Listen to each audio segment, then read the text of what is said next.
So let's talk about the advancement of Russia and the rise of Europe.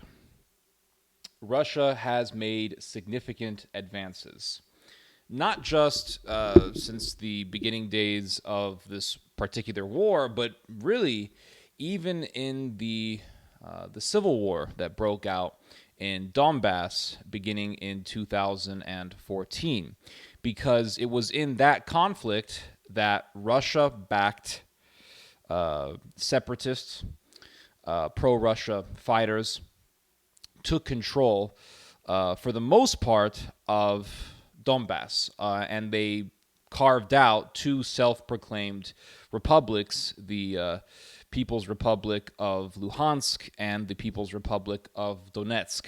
And it was because of those advancements that Russia now has the advantage over Ukraine in the Donbass region.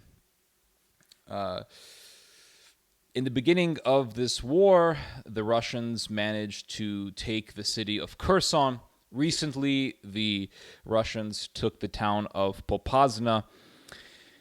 And right now, they are trying to take the town of Severodonetsk. But Russia took a very strategically important city recently. I'm talking about Mariupol. Russia took that city from the bloodthirsty Nazis, who are members of the ultra-nationalist, far-right, neo-Nazi, pagan, I should add, military unit called the Azov Battalion. And I remember people in the Western world, people in America, people in Great Britain saying, "Oh, the poor defenders of Mariupol." And you tell them half of those defenders are Nazis, confirmed Nazis, because they're members of Azov. Well, it doesn't matter because Russia bad. So now we have seen the great phenomena of neoliberals either blatantly supporting or minimizing the presence of the Nazis in the Ukrainian military. And they will even hoorah, and they will express their support for the Azov Battalion. Basically confirming what Jonah Goldberg wrote years ago when he wrote the book Liberal Fascism, which was a very educational read. It was the first political book that I truly read in a serious manner. And I remember combing through that book a second time after reading it. And in that book, Jonah Goldberg talked about how in progressivism and liberalism, we can find fascism. We can find ideologically speaking, we can find ideas that are parallel to fascism. But that's a different topic. The Russians defeated the Nazis in Mariupol, and now that Russia has control over Mariupol, Russia now has completed one of its goals, and that is to form a land bridge connecting Donbass with Crimea. And by taking over Mariupol, which is a major port city, or was a major port city, it stopped because of the war, but that'll resume once the conflict subsides. That's if it subsides. But now that Russia has control over that city, Russia has a land bridge connecting Donbass with Crimea. And NPR wrote an article about this recently, and there was one line that stood out for me, and I put it in my notes here. NPR stated, "By controlling Mariupol, Russia has solidified its land bridge to Crimea and now controls the entire north shore of the Sea of Azov." So before the Russians even invaded Ukraine, the pro-Russian faction was already controlling most of Donbass. It already had carved out two self-proclaimed republics. That's not really a victory for Ukraine. And now that Russia is in the war defending that political faction, it is really Ukraine that is at the disadvantage when it comes to a victory over the Donbass region in the east. So Russia is advancing. As much of a fight as the Ukrainians have been putting up, as tenacious as they have been, the Russians are at the advantage. So what does this mean for Europe? There was an article that came out recently. It was published by a website that focuses on war and geopolitics. It's called 1945. That's the name of the website. And they put out an article today about how there are two theaters of geopolitical focus for American global strategy. You have Asia and you have Europe. And right now, the Americans are putting more of a priority over Asia than Europe.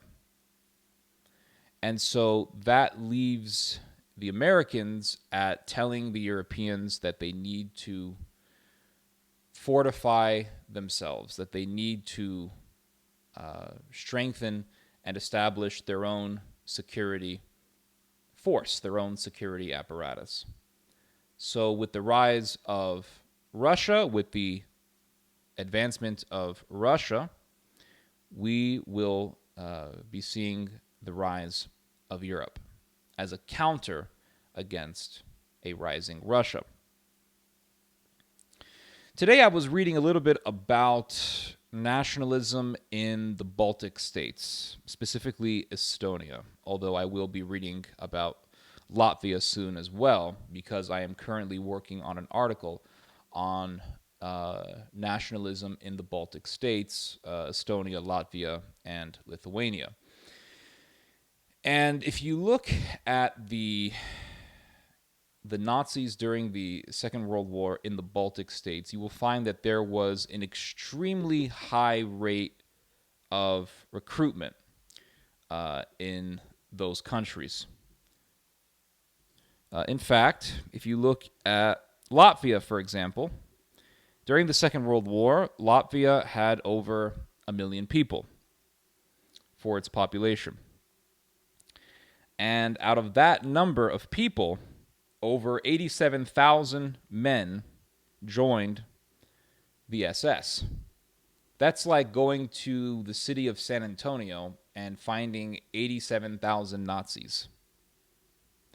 That doesn't go away.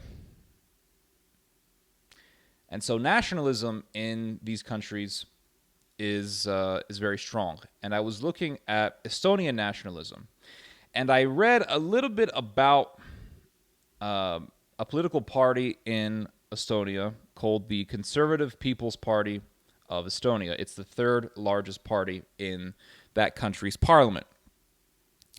And one of the leaders of this party is Jack Madison. And Jack Madison won a seat in the Estonian parliament in 2015. And in that same year, it was discovered by the media that he had written an article for his blog in which he stated, and I quote, "In my eyes, fascism is an ideology that consists of quite a few positive and necessary nuances to preserve the nation-state. It is true that there were concentration camps, forced labor camps, games with gas chambers were being played, but at the same time, such strict order brought Germany at the time out of a thorough shithole." And in August of 2018, Madison wrote another article stating that, quote, "New Europe and New Germany. One day an Eritrean pushes little boys and their mothers in front of a train. The other day a Syrian cuts a Kazakh with a sword. Let's be tolerant and open, right? Dia in endgültige Lösung ist erforderlich, which literally means the final solution is required, taking a term from the Nazis, referring to the extermination of those that they wanted to annihilate. Nationalism is very strong in the Baltic countries, and anti-Russian sentiment is very strong, especially now. And even in Lithuania, there is a controversy. A couple of nights ago, I was reading this article. It was in the Polish publication called Kresy. And they had an article out about how there is a controversy in Lithuania over a direction post in some town in Lithuania where there is a very high population of ethnic Poles. In fact, the majority of people living in this town are ethnic Poles. And there are people in the Lithuanian government that want a sign removed, a direction post removed, because it has the Lithuanian language, but as a translation for the Polish people, it has the same sign, but written in the Polish language. And they want that sign removed because they don't like the Polish language. Now, let's not forget that during the Second World War, there were a large number of Lithuanians who joined the Nazis, and they took part in butchering the Poles. It wasn't just Ukrainian nationalists that butchered Poles, it was Lithuanian nationalists, and it was also Belarusian fascists as well. These things don't go away. You know, we sit here with our YouTube travel vlog mentality and we think it's all that stuff is gone and everything is great and everything is lovely. And the reality is that those things don't go away. They remain dormant, only to be reawakened when the opportunity comes. And that type of opportunity we have already seen. With the refugee crisis in 2015, we saw the rise of numerous far-right parties. And with the rise of Russia, we are going to be seeing another wave of European nationalism, but more so against Russia.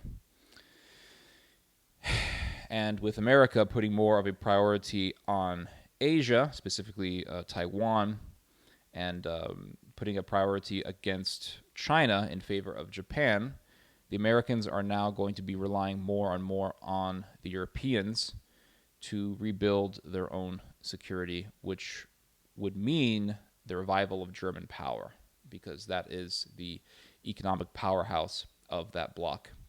Anyway, you guys just heard some theology. God bless.